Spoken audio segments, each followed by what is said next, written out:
Hello and welcome to Indie Business Radio for July 20th, 2009. I'm your host, Donna Maria, and you have arrived at the one place where we empower you to enjoy your life, build your business, and have your way. Well, if you were with me Saturday for Indie Business Revolution Atlanta, you know what a fantastic time we had. The guest speakers on inventing and packaging to maximize your retail sales were wonderful, and the networking, well, that was just amazing. We had about 50 people there enjoying the fun, and if you missed it or you want to relive it, visit our Facebook fan page at facebook.com/indiebusinessfans and enjoy the photo albums from the Atlanta Revolution and all the other ones that we've had in the past, too. Also, just so you know, this is our second week using Saver Chat for live chatting of the show. If you want to listen, of course, you can just stay right where you are at indiebusinessradio.com. But to chat, just follow the instructions at that homepage to log into Saver Chat and chat with us there throughout the show. You can ask our guests questions and also easily and quickly share what you're learning with your Twitter and Facebook friends. And speaking of, sharing the show with your Twitter and Facebook friends, sharing is empowering. And when you empower someone, you also build them up to help them succeed. And speaking of doing that, today's guest has done extensive research on the topic of empowering other people, particularly as it concerns building up your employees to make their maximum contribution to your business.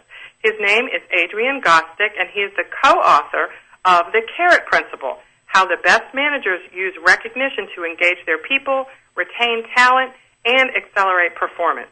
Adrian Gostick is the author of other successful books on employee engagement and retention as well, including The 24-Carat Manager and The Invisible Employee. Both of these books have been at the top of the bestseller list, and he's a wonderful expert. And we're going to pick his brain today about how we can recognize our employees and how that leads to better sustainability and success in our own businesses.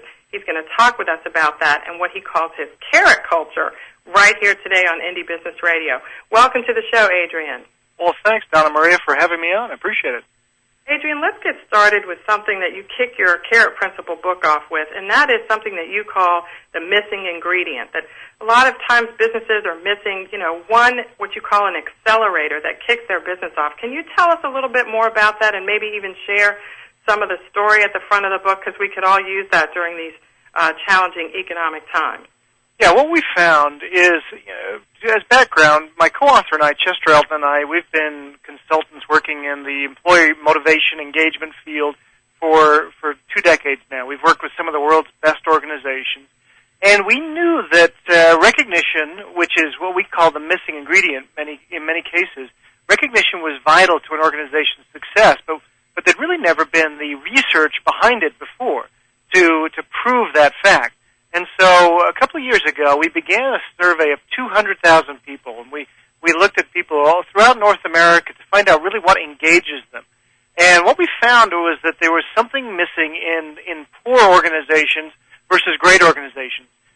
Say we pick on insurance companies. You're a small insurance agency, and you offer the same products as the person down the street does, but their agent seems to be thriving. And we looked at these teams, and we tried to find out what was the missing ingredient, what made that team better. And we found what we called the basic four of leadership. These great teams and managers set clear goals, they communicated, they were trusted, and they hold people accountable, but they accelerated with recognition. And to begin the book, The Carrot Principle, we used the story of Charles Goodyear, and that's what you referred to there, Donna Maria. And what we found was the story of Goodyear back in the 1800s when he was working on the idea for rubber, and nothing was working. It was finally, and he spent years, he went to the poorhouse twice, and it was finally the one missing ingredient was heat. And when he added heat in the form of steam to rubber, it vulcanized it, and it made it usable and brought all the advancements. And it was that one little missing ingredient. Well, what we find is that when great managers use recognition, it accelerates them. It makes them legendary, if you will. And Adrian, tell us a little bit about how those basic four of leadership lead us to be able to create the kind of culture that does recognize employees. What are those four basic leadership principles, really briefly, and then we'll talk more about your carrot principle. You bet. Yeah, what we found, and when Chester and I began this work and began all the research, we thought that you could put recognition into any environment and it would make it better. And it didn't work. It's a silver bullet, but it is not the cure for cancer here. What we found is that if an environment is toxic, you can't all of a sudden start recognizing your employees and make them feel great because they'll be suspicious. If you remember your worst boss ever, he or she, brings you up in front of everybody and says, what a great job you're doing, all of a sudden you're suspicious. What does she want from me? There's something going on here. So what we found is that you need to have a good, solid environment, a culture, as you called it, Donna Maria, that allows you then to accelerate with recognition. And what we found is these solid environments do four things. First off, there are clear goals. So employees know every day what's expected of them at work. The second point is that they communicate openly and honestly. A manager doesn't believe in the need to know basis of management because the need to know basis of management today you'll sink. They believed in openly and honestly communicating with employees, getting their best ideas, letting them know where we are, especially in these turbulent times. 3, they believed in building trusting relationships, and trust was huge, doing what you say you will do, living up to your promises. And 4th, and this was an interesting one, we didn't expect this one to be so high on the needs of creating a good culture because it's often seen as a negative, but accountability was the 4th most important driver of a good culture. I need to know that I'm held accountable. But what happened in the best environments was that accountability was a positive, not a negative. We had one employee once told us, she said, when I do something wrong around here, I'm recognized 100% of the time. But when I do something good, I'm only recognized 1% of the time, maybe. And what great organizations do is they take accountability and they take that 1% that woman was feeling and they make it 5 or 10 or 20% recognition. And so what happens is accountability is a positive because we are recognizing people when they hit their goals. So those are the basic 4. We set goals, we communicate, we're trusted, and we hold people accountable, and then we recognize, which accelerates all that performance. Now, Adrian, when you talk about setting goals for small business owners, we pretty much kind of understand what that's like in a nutshell when it comes to creating profitability and, moving forward with certain goals that we have specifically for the bottom line of the business. How does recognizing employees fit into that business planning process on the front end? Well, a lot of us as small business owners, and we Chester and I run a team of about 14 people, so we understand the needs of this. And as you're trying to balance your P&L and you're doing all this, one of the problems we have is that we, as managers, set the goals, but that doesn't mean that they're our employees' goals. In fact, they may not care at all about what our perceived goals are. Great managers bring their people together and they say, this is our challenge. We do have to grow this year. So I can say that we need to grow 5%. But how are we going to do it?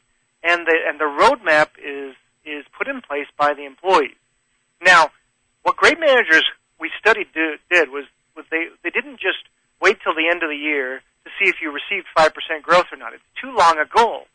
They put milestones along the way. Hey, at the end of February, if we're doing well, let's have a celebration. At the end of the first half of the year, let's see how we're doing, and let's all go golfing, or let's on a Saturday, or let's go mini golfing, or whatever it is. Let's do something that we all think is fun if we're on track to meet our goals.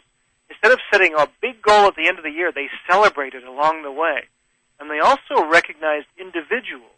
When an individual would go above and beyond, they would recognize that person and say, let me tell you something about Phyllis and what she did to help our team with a new inventory system and how it's made us so much more efficient. And they would relate this back to their goals. So, again, everything they recognized was not just they're recognizing their favorites or recognizing somebody who really works hard. They're recognizing related to those goals that they set at the beginning of the year. And typically it's 3, 4, 5 goals that they have. They're not writing out a list of 15 to 20. It's things that people can remember. So is that what you mean by allowing the employees or the people that work with you to put this roadmap in place? I mean, how do you do that from a practical perspective, since you're still in charge and you're still in charge of, creating the overall goals? How do you empower them to help you with what you call a roadmap? Well, you set, as a leader, you set the goal of we've got to grow this much this year, or we've got to increase our customer satisfaction levels. You're putting in place the high level, but the manager that says, no, I'm the boss, and I'll tell you how we get there, does not have a buy-in. I mean, that's what we found over and over in our research, that the best managers get their people involved. They empower them. They create what we call esprit de corps, where they make people feel like the values and goals of the organization are theirs, and they're shared. So the old days of the manager saying, look, these are the goals, and here's how you're going to go get it, they don't get buy-in. They don't get people to believe that they're going to achieve those goals. What great managers do, and it only takes a couple of hours, and then it's a reconnecting throughout the year, but a couple of hours to sit down and say, our goal this year is to win, 5 new contracts.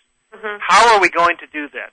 And having people raise their hands and participate and mapping it on a whiteboard or on a sheet of paper, making your people feel like they have a say in the organization. Okay. That's good. So let me ask you this. For very small businesses, Adrian, that may be using virtual assistants or contractors who may not be physically where they are, can you share some tips for businesses in that position so that they can also empower the people that support their organization, even though they may not officially be working with them in an employer-employee capacity? No, that's an excellent question. One of the problems is that, as you say, we all work with people who are contractors. They're remote. They're part-time. And as small business owners, we don't need maybe a full-time marketing person. So we bring somebody in maybe 10 hours a week, and they're working from their home, and we see them once a month. So with that as a problem, here's one of the first things to remember, is that if that person does something bad, if they have done something to hurt your organization, how long does it take you to get in touch with them? About 3.5 minutes. You've found them wherever they are. You've tried every number you've gotten, you've emailed everything you got, and finally you're talking to them and you're saying, what in the world are you doing? Now, how long does it take you to get in touch with them when they've done something good? It's a lot longer. We think, I'll talk to them next time they come into the office. I'll take them to lunch one day. And if we slip out of our mind, what the great managers do again is make that as big a priority in talking to those people when they've done something good as if they had done something bad, if that makes sense.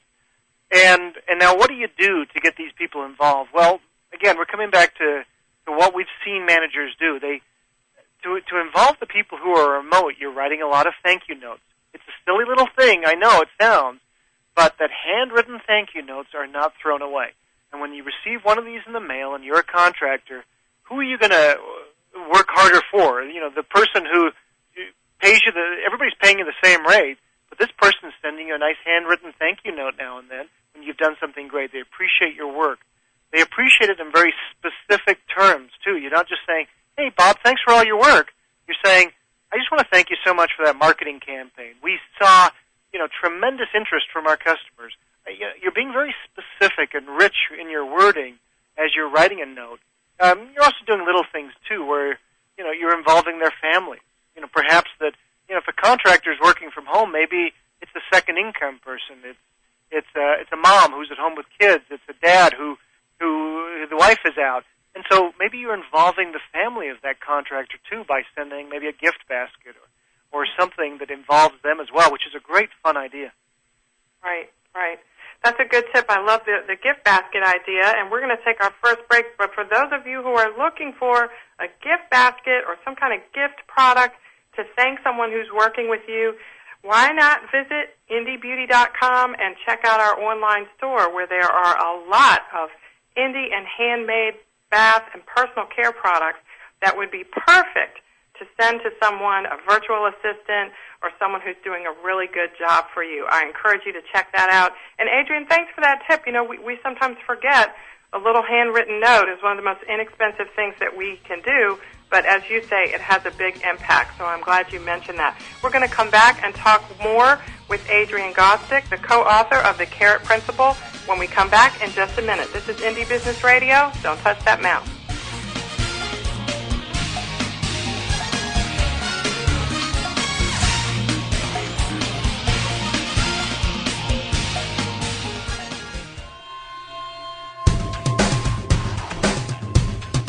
why is everyone listening to globaltalkradio.com? Because it's the future of talk radio. Every day, more and more people are finding internet radio as not just an alternative media, but as a replacement to traditional AM and FM broadcast stations. Internet radio offers a wider variety of programs, convenient on-demand listening that meets your schedule, and fewer commercial interruptions. And globaltalkradio.com is already leading the way by matching this content with a highly targeted internet audience. globaltalkradio.com offers its listeners one of the widest programming varieties on the internet, from business and finance to self-improvement, paranormal, health, literature, romance, politics, and more. There are also opportunities for prospective hosts who would like to host their own weekly or one-time talk shows. Want to learn more? Check us out at www.globaltalkradio.com and see the future of talk radio today.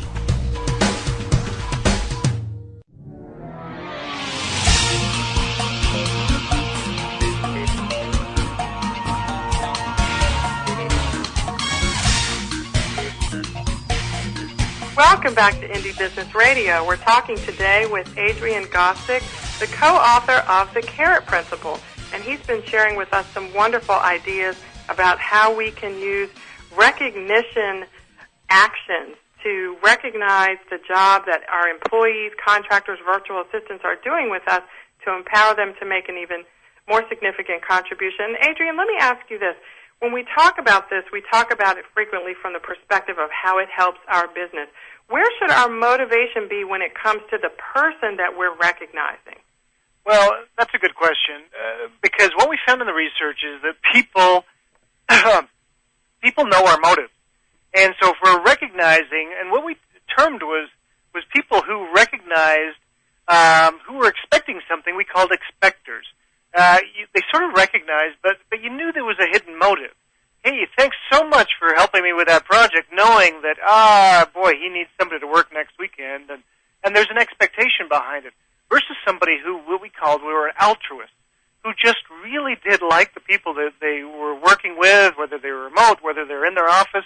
They just really liked these people and wanted to get to know them and what they could do to help them succeed as well. That's what great managers do, is that they recognize out of the pureness of their hearts, because it's not only the right thing to do, it's also a good business move too.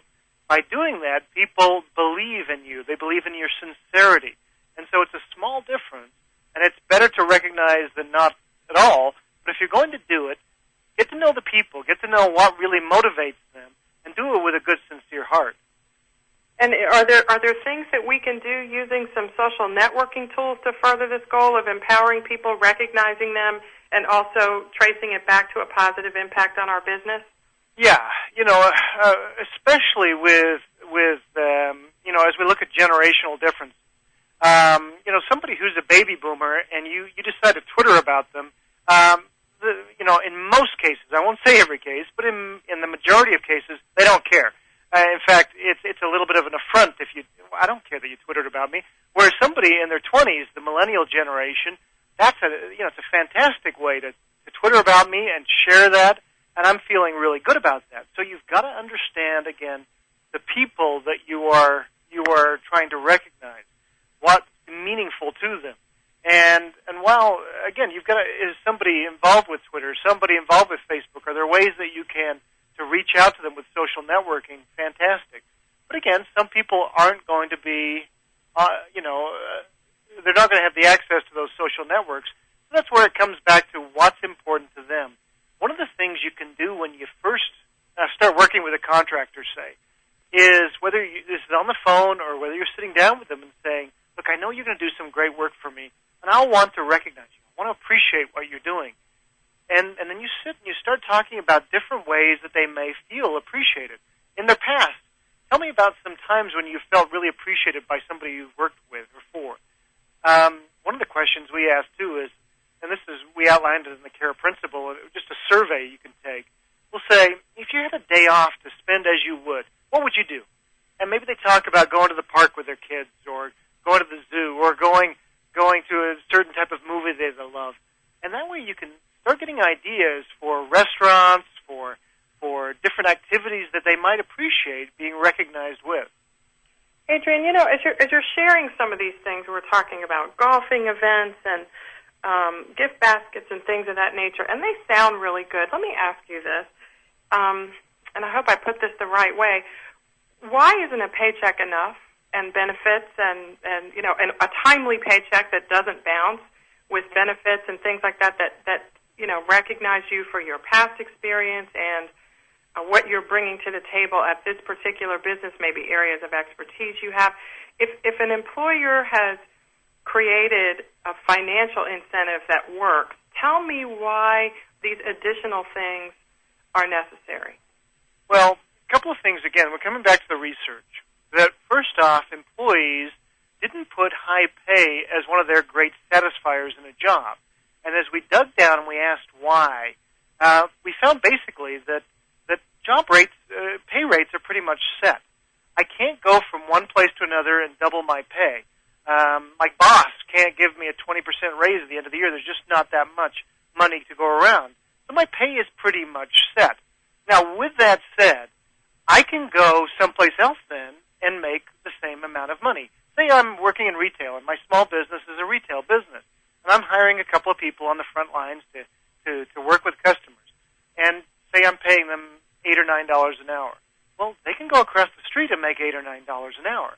And what we're finding in small business is that that person will jump for about 25 cents an hour more if I don't provide a good work culture. And so the days of saying, look, I pay them every 2 weeks, that's their recognition, are gone. Because, as we all know, even in a bad economy, people have options, especially your good employees have options. And all employees are not equal. There are some people you desperately want to keep because they're your customer service stars, your real innovators. And what we find is that a paycheck just is not enough. It's enough to get me in the door, but it doesn't buy my heart. It doesn't buy my commitment. That's what you need to do as a manager. You need to create a culture that makes me believe in the products and the services that we offer. Adrian, what are some of your best tips for avoiding what to some employees may seem like favoritism when it comes to some of these recognition-type gifts? I know, of course, I've worked for myself for a very long period of time, but I do remember back in the olden days when I had a traditional job, we would all get together and talk about who got what and who got which leased car and why someone got a BMW and not a Lexus, or why some people got invited to the golfing event with the vice president. How do you, outside of financial, because not all organizations are, in sales, so you can kind of look at a sales result and see who generated the most money for a business. But outside of that, what other things can you put in place to prevent any kind of bad feelings from resulting when people are recognized, some are and some aren't? It's one of the most common questions we get is, how do I keep favoritism out of this? Boy, if I recognize Susan, well, Stan's going to be upset because maybe he did something similar. Right. And so it's that jealousy idea, and it comes up a lot. And what we find, again, coming back to the research, we studied managers who had the highest productivity, the highest sales levels. They were the managers who people never left. In fact, when they moved from one division to another in a company, people would move. When they created a new small business, the people would move with them. These are the people that others just followed throughout their careers. What did these managers do? They did three things with recognition. First off, it was frequent. Now, that took care of a lot of the problems, because when recognition happens once a month or once a year, it's rare. And so there's a lot of jealousies that happen around that. Hey, what's Donna Maria getting recognized for? What about me? Am I chopped liver? When it's happening every week, it's not as bad because I know that my turn will come and my recognition will happen. So it needs to be frequent. Second, it needs to be specific. So you're not just recognizing for, boy, you just look always so busy and you're just so chipper. Thanks so much. I want to recognize, somebody for that. No. You're recognizing, again, coming back to that discussion of goals, you're recognizing specific behaviors that further your goals. If we're all about innovating here on our little team, and innovation is huge for us, then we're going to be recognizing people who innovate. If customer service is our paramount goal, we're going to be recognizing our customer service heroes. Let me tell you, yesterday we had an angry customer come in, and Stephanie just made this person feel wonderful. And they left actually giving us more of their business. We gather people together, we tell the story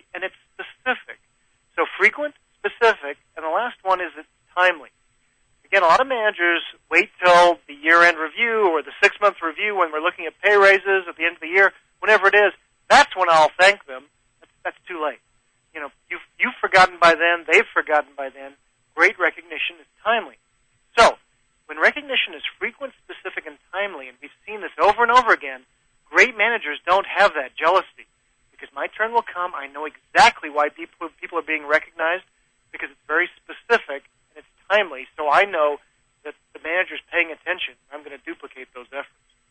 Frequent is I guess, one of the things that I guess a lot of small business owners would have a little bit of a challenge with, like how frequently can it really be for a very small business owner, particularly in challenging times like these. So when you say that, is it okay, or what would your suggestions be for someone who had to sort of not just have this program in place, but kind of announce it and let people know in advance, well, once a year or twice a year, this is what we do to recognize people's efforts. Would you recommend that people do that or not? Does that put any things into the mix that are undesirable when you sort of plan it out that way? Well, a couple of clarifying points. First off, we found in the best work environments, people felt recognized about every 7 days. Now, you're not handing them, keys to the Lexus, as you said, or a Rolex watch. You're just thanking them in a very specific way. Now, I know most managers feel like, I thank my people all the time. I'm really good at this. And actually, they're not. They just say, thanks, or great job. They don't say why they are saying thank you. So what we found was the great managers say thank you, but then they say, thank you, Donna Maria, for staying late last night and getting those invoices out. I mean, we're a small team here, and our invoices are huge to us. And I know you probably missed your kid's softball game, but I appreciate you staying late and getting those out because it showed great teamwork and ownership, and those are two of our core values around here. Boom. That took about an extra 30 seconds. That is one of the huge things that differentiates the managers that just say, hey, thanks. And their employees tell us they're awful at this. And those managers, the employees say, oh, no, they're great at recognizing. I really feel appreciated.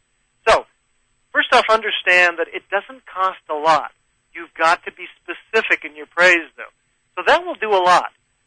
We've really seen scores on employee engagement surveys just soar when somebody does something as simple as add specific praise to their regimen and write some handwritten thank you notes at the end of the day for people who've helped them, whether you're their vendors, your contractors, your employees in the office, whoever they are. Those two simple things there will increase the employee engagement scores without the whole program. Now, the only trick on that is if somebody really goes above and beyond for you, they come up with a new process that saves you money, they bring a new client in, they do something that's really huge for you, you've got to be commensurate with the reward. You can't write them a handwritten note when they've saved you $100,000.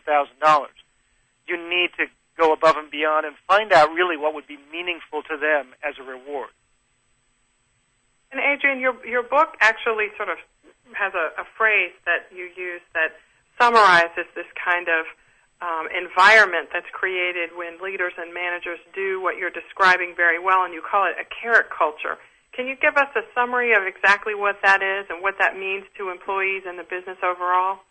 Well, I think the simplest way of putting it is to create an environment where people enjoy coming to work, where one day is better than the one before, where you're not driving into work or taking the bus into work just hoping that the place has had a tree fall on it. In the very most crass terms, that's it. Now, in the scientific terms, what did we find? Well, again, this came back to those basic four of leadership. We found that carrot culture was created when people know what's expected of them at the work, when they feel that there's open communication, they trust their boss, they feel held accountable to do their best work every day, but they also feel appreciated when they do great work. It's that cycle.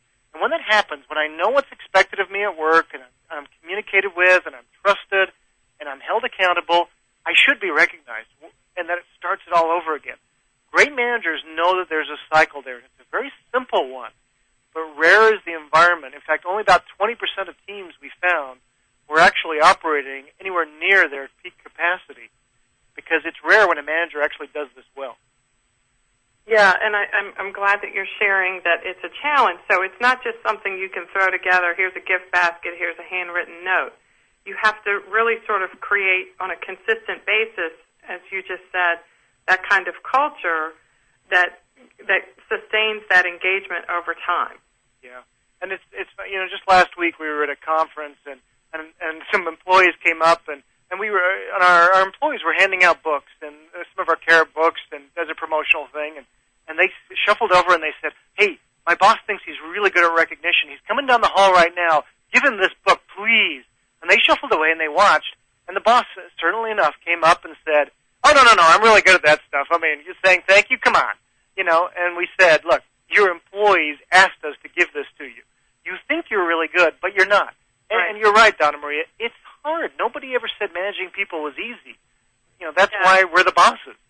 And it's good to sort of, this seems to me to be a big part of it, though, because, managing people is one thing, but managing people who affect your bottom line specifically is another, and that's why I'm so glad we're talking about this book today with the co-author, Adrian Gostick. We're talking about the Carrot Principle. We're going to come back and ask Adrian a couple more questions. More specifically, what are the common questions that employees have about their work environment that we as managers and business owners need to answer in order to help them stay motivated and on top of their game? This is Indie Business Radio. We'll be right back.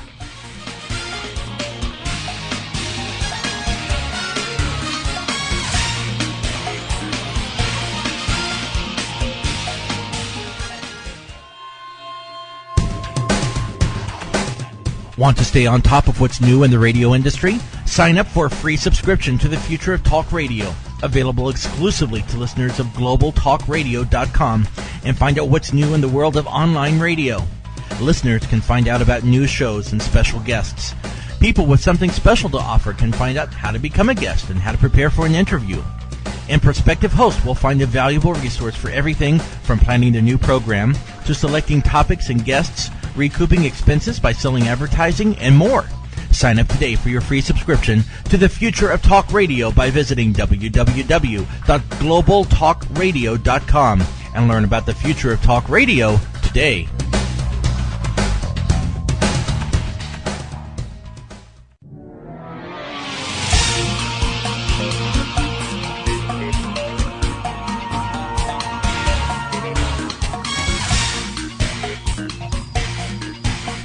Welcome back to Indie Business Radio. We're here today with Adrian Gostick, co-author of The Carrot Principle, and he is laying down some fantastic principles for us to think about and follow when it comes to recognizing employees and contractors like virtual assistants, people who help our businesses be successful. And one of the things your book mentions, Adrian, is some questions that employers and employees should ask and answer to sort of make some of these principles work. Can you share with us what some of those questions are and how we should answer those? Well, as we began, as we worked on the Carrot Principle, we did employee focus groups around the country. We did hundreds of one-on-one interviews with employees as well as this 200,000-person database. So what we found was that employees typically are asking themselves three questions, whether it's conscious or unconscious, when they hire on with an organization, when they come into work every day. First off, they want to know what's important around here. I mean, nobody starts a job saying, "I'm going to undermine everything that goes on around here. I don't believe in anything." No, everybody wants to start out wanting to do a good job.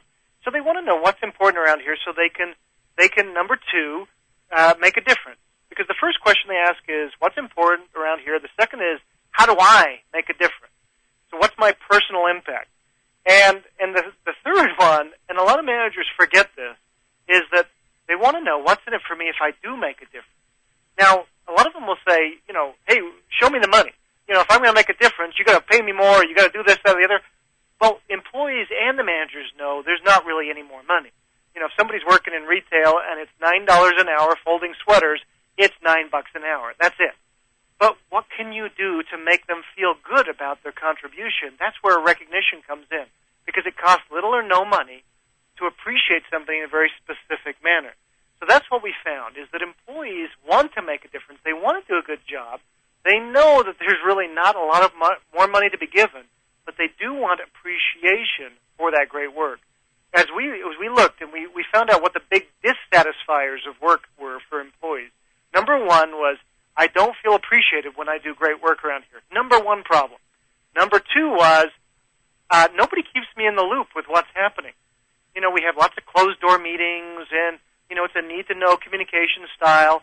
Well, that really frustrates employees. You know, what happens the minute you come out of one of your closed-door meetings? Everybody wants to know what's going on. Is my job secure? Are we get a new contract? Are we going to be busy? Everybody wants to know what's going on, but managers don't appreciate and they don't communicate. That's the two biggest dissatisfiers for employees. Right, right. So let's talk about this then, Adrian. You know, the days of people being employed by a business forever and ever are gone. We start a business, we run it, or we're looking for a job, and we find a job, whether it's a contractor job or anything. But, you know, a lot of times we're going to invest so much in employees. I know I just had 2 new people start, and it is a massive amount of work to train someone. And we all know that in today's environment particularly, there are so many things that go into an employee or a person who's working for you moving someplace else. If a spouse gets moved to another job, which happens all the time now, they're gone. Having a child, I've decided to take some time off. You train someone and you invest in the carrot principle and creating this great work environment. And then how do you maintain the kind of consistency in an environment that is, from an employment perspective, it can be described as turbulent these days. Can you give us some tips on doing that? Well, the good news is that was one of the big findings. And our research, by the way, has been written up in the Wall Street Journal and Fortune because we found actual tangible results like loyalty being vastly increased with a manager who is good at recognition. Here's what we found, is that, it's very hard to predict turnover after it's happened. You have to do it beforehand. You have to ask employees, what's the probability that they'll be still at this organization a year from now? We found that if your manager is really good at appreciating, it's frequent, specific, timely recognition, about 7 out of 10 people say, absolutely, I'll be here a year from now. If their manager gives little or no recognition out or does it really poorly, about 2 out of every 10 people. So you've jumped from 2 out of 10 people wanting to stay a year from now to 7 out of 10 people. So you're right. Are you going to keep everybody? No. No, because of people being transferred, just sometimes great opportunities do come up. But for the most part, all things being equal, you can see 3 times greater loyalty with a manager who does this well. That's why this research has been published in the heavy scientific journals of leadership, because it's taken from the allegorical, boy, it's a nice thing to do, recognizing, to it really creates business results for you. So, yeah, you'll still lose some people now and then, but for the most part, you'll keep more. We create these social bonds at work, and when we have friends we work with, when we have a manager who cares about our well-being, it's very hard to leave those organizations.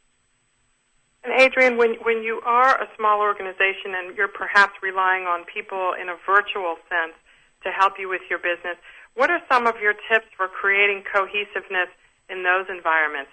Could it be as simple as a weekly telephone conference call where everyone comes together and has 20 minutes, 30 minutes of this kind of engagement that you're talking about? Absolutely. Yeah. First off, if you're having staff meetings, if you're having, like you say, a weekly huddle or a meeting where you're talking through your business issues, involve those people. Make the remote folks feel like part of your team. The second point is to don't forget to bring them in now and then. I know it costs a little money, but whether they're down the street or in another city, once a year, a couple of times a year, bring them in. Do business meetings, but also do something fun too. Get out of the office, laugh together, whether it's karaoke night or renting go-karts or whatever silly thing it is. Do something that bonds you together. The third is too, again, don't forget to recognize these remote folks, whether it's with a handwritten note or something that is meaningful to them. What's their favorite restaurant in their city? What's a way to involve their family? So, don't forget to recognize them, involve them in celebrations and big meetings, and as you say, just every time you're having a meeting of your gathering of your team, involve them. Remember that they are part of your team. And Adrian, when you talk about involving family, tell us what you mean by that. Can that be? I mean, again, in economically challenging times, bringing in Bill, who's got one child, versus bringing in, James, who has 3 or 4. That could make a really big difference. But if you can't afford James, but he's the one who needs to be recognized, what are some of your tips in handling situations like that? Well, let me tell you about a manager I just met recently. She's in Detroit, so it's a really tough environment. And her team, she had everybody's killing themselves in Detroit just trying to stay employed, trying to stay in business. Right. And because the economy is so bad in Michigan right now. And so she said, I had a team who was just killing themselves for me for an entire month. Nobody took any vacation. No, everybody was here all weekends. They were here late every night. And she said, at the end, it cost me just a couple of $100 when I added it up. She says, I have 4 or 5 people who work for me. I sent them flowers to each of their families with a little handwritten note. And I'd say to the wife or the husband or the kids or whoever it was, or even the parents in one case, because one of the people was young and wasn't married, so she sent it to her parents. And she said, with a little handwritten note that said, thank you so much for sacrificing so-and-so for the last month. I can't tell you how much they have meant to our success as a company. And she said, I sent these to all these folks, and on Monday morning I was so curious what happened, because I sent it to their home. And she said one of the employees, Darren, stuck his head in the office on Monday morning and said, hey, my wife got those flowers, thanks. And he says, she wants me to work harder for you now. That's the idea. We create, again, these social bonds at work that are very hard to break away from. So for a $30 or $40 little bouquet of flowers with a handwritten note, this manager just brought the commitment of these people for a month and made it worth their while. Now, if she would have tried to give them $30 at the end of that time, they would have been offended. It would have been an insult to give me $30. I've worked an extra 40, 50, 60 hours this month, and you're giving me $30? But because she put it in something meaningful and sent to their families, it had tremendous impact.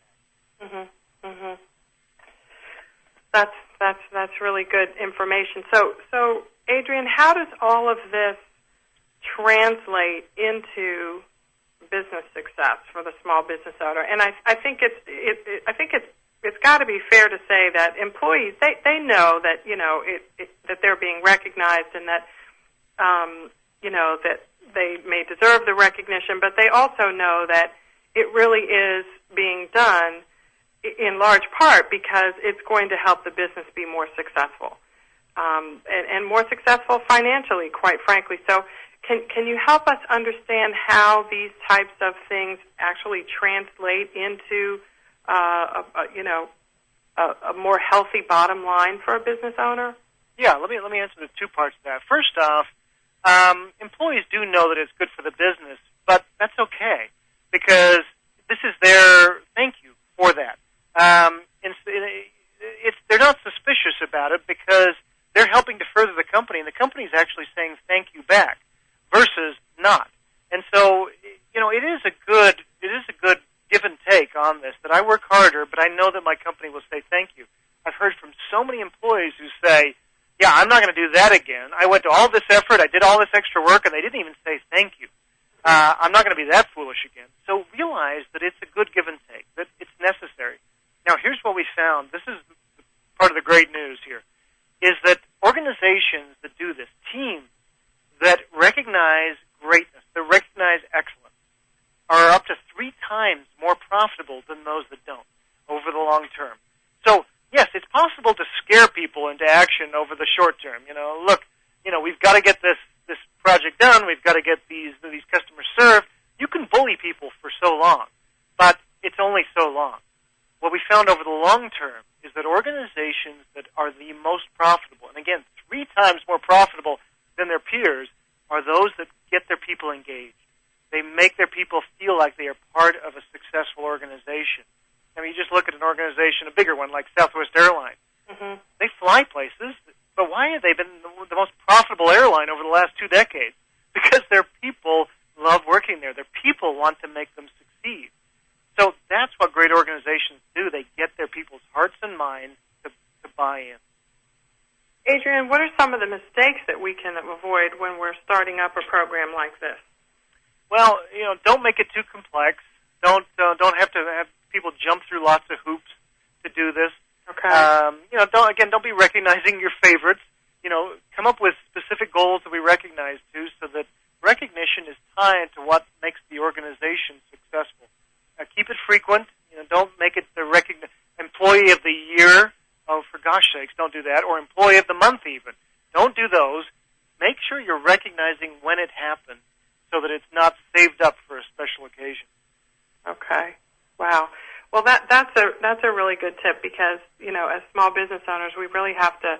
It's important to create systems around this. I mean, around business in general, but around this as well, right? So that it's not, you put it as a part of the fabric of your company, so it's something that you really don't have to think a whole lot about beyond actually, performing the recognition itself. I love that term, yeah. Making it part of the fabric of your culture. That's a great term, because the great companies we've seen do this, the great teams we've seen do this, it really starts with one manager who says, I'm going to make a difference. And it's the right thing to do. By the way, this also works in our companies. It also works in our homes. We get lots of letters from moms, from soccer coaches, from people who put this principle into practice, and it has amazing returns. So the idea is just try it. Get started and just see what happens when you start appreciating people for the specific things they do that move your organization forward. And as you said at the beginning of the show, we can really just start with some written, handmade notes, and just, if you're, again, a small business owner and you really aren't ready to try, a full-blown launch of a program, you can just kind of start with that and see how that works and build up from there. Exactly. And get your people involved, too. They're not going to be suspicious if you say, look, I want us all to be recognizing each other. I want us all to be thanking each other.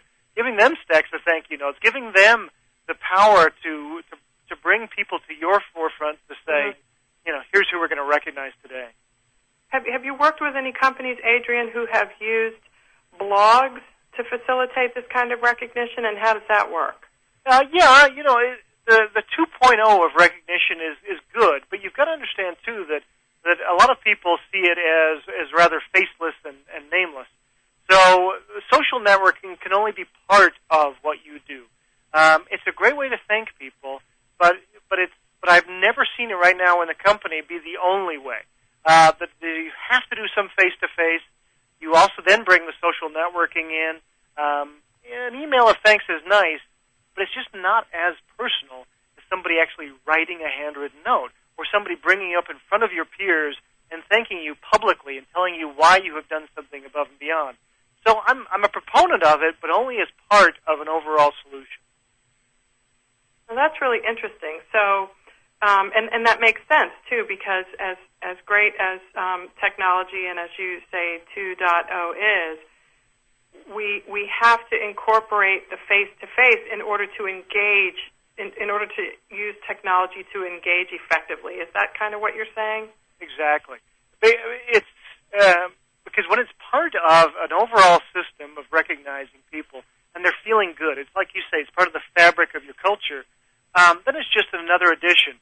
If it's all you do is that, in some cases I have heard employees say, oh yeah, all he does is Twitter about me now and then. It's just too easy. Versus, it's like the once a year recognition. If you've been beaten up on the way, all the way along, it's not that good. Well, if all the manager does is easy little tweet now and then, that's not enough for me. I need to know that, this person's sincere and they're actually making an effort.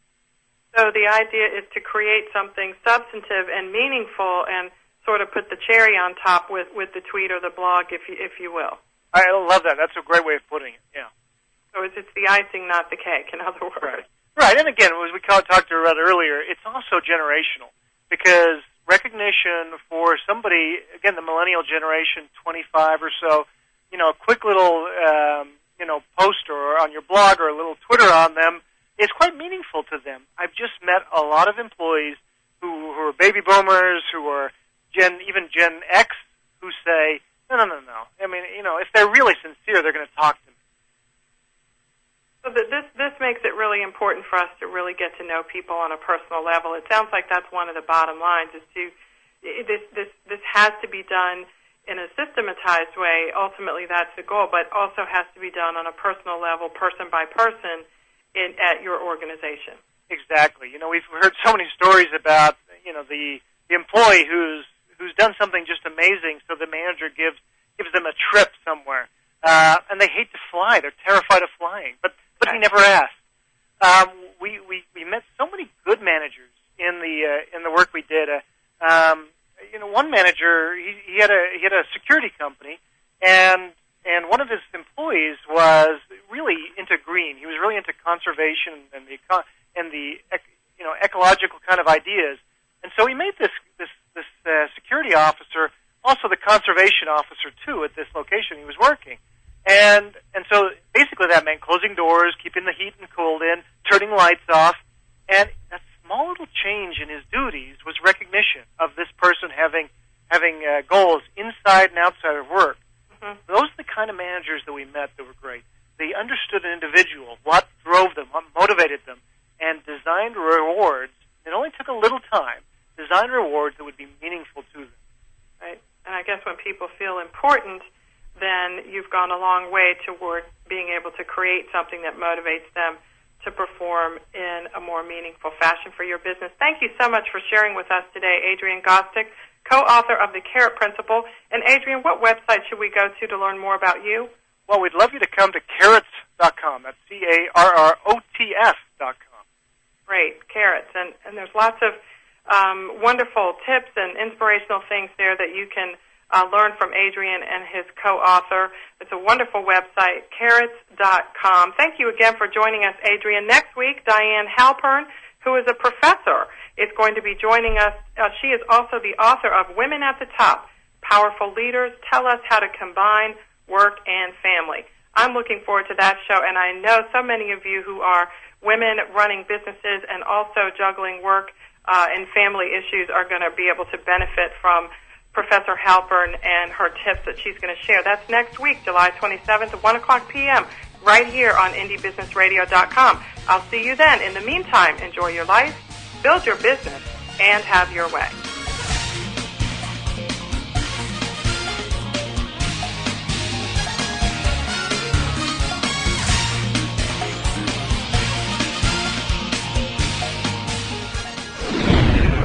You're listening to GlobalTalkRadio.com.